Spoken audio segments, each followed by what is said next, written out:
They told you that masculinity is toxic, that being strong makes you dangerous, that leading makes you oppressive. But I didn't design weak men. I designed warriors, and this generation has forgotten what a man even is. You were not made to be passive, addicted, or afraid to take responsibility. You were not made to chase pleasure or validation. You were made to carry my image, to reflect my strength, my order, and my love. You really want to know what it takes to be a real man? Listen to me. A man designed by me doesn't move by impulse. He doesn't follow trends. He doesn't bow to culture. He doesn't worship money. He doesn't chase women. He doesn't crave attention. He doesn't run from pressure. He doesn't avoid responsibility. And maybe right now you feel like you've already failed at all of that. Good. That means you're finally seeing what I see. I'm not here to shame you. I'm here to rebuild you. Listen, when I designed man in the garden, I gave him work before I gave him a woman. Adam's first calling wasn't romance. It was responsibility. He was told to tend, to guard, to cultivate. That's the foundation of biblical manhood. Not control, not dominance, stewardship. Then I gave him Eve, not as his servant, but as his equal, his partner in purpose. But when sin entered, Adam failed, not because he fought too hard, but because he didn't fight at all.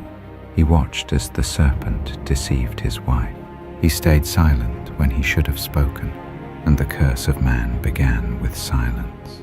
Ever since then, men have been repeating Adam's mistake, standing back when they should step up, hiding when I call them to lead, chasing pleasure while their purpose rots. You want to know what a real man is? Then stop looking at the world. Look at my word. A man designed by me walks humbly before his God. Micah 6:8. That's the first sign. Humility. Not fake weakness, but strength under control. He knows he's dust without me, yet he stands tall because I breathe through him. David understood this, a shepherd boy who became a king because he feared me more than giants. Daniel embodied this, surrounded by kings and lions, but he bowed only to me. Paul lived this, beaten, abandoned, imprisoned, yet he wrote, "When I am weak, then I am strong." That's humility, a man who knows his strength comes from submission. Second, a man controls his appetites. He doesn't let lust, anger, or greed rule him. The world says, follow your heart, but I say the heart is deceitful above all things. A godly man doesn't follow his feelings. He crucifies them. Joseph fled from temptation when no one was watching. Samson didn't, and it destroyed him. Both had strength, only one had discipline. That's what separates a man of God from a boy with muscles. Third, a man protects. He is a shield to those entrusted to him, not just physically, but spiritually. When Adam failed to protect Eve, humanity fell.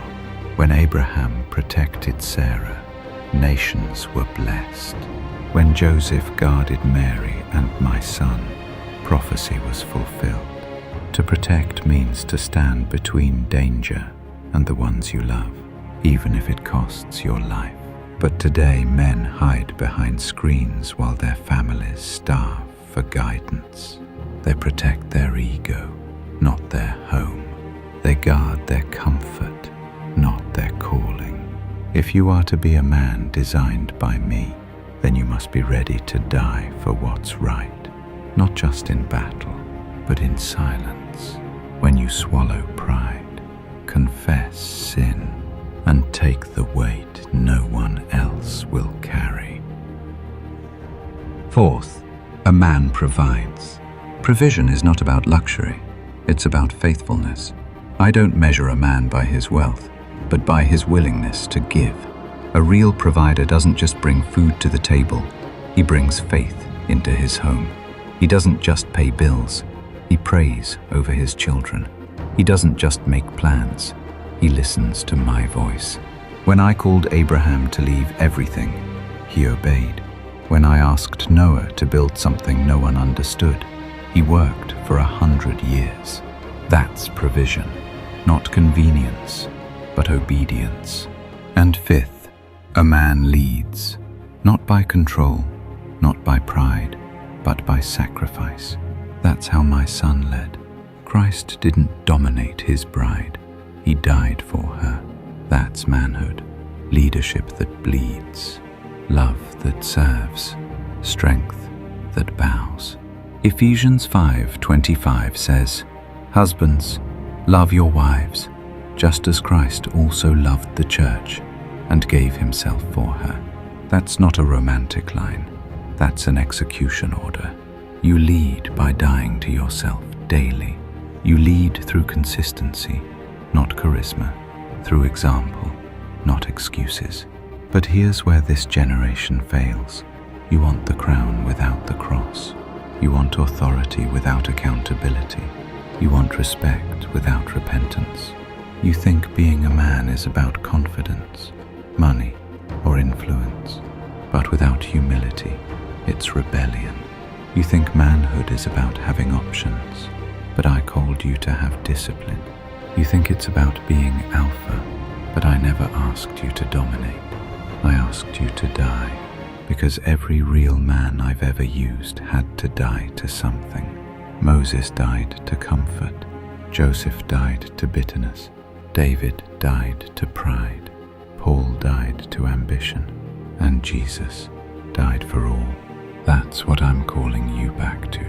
Not to softness, not to arrogance, but to balance. A man designed by me is gentle enough to weep, yet strong enough to fight. He's patient with others, but ruthless with his sin. He's humble before me, but unshakable before the world. He walks like a soldier, prays like a child, and loves like a servant. He doesn't need applause to know his worth.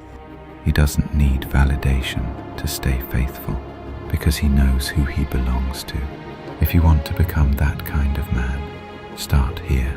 Fall to your knees. Admit that you can't do this without me. Learn from my word before you try to lead in the world. Starve your flesh, feed your spirit, and protect the things I've entrusted to you, no matter the cost. Because the world doesn't need more influencers.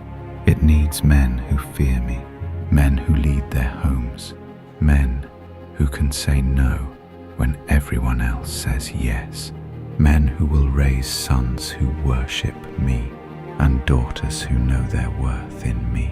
I didn't design you to be soft, son, but neither did I design you to be cruel.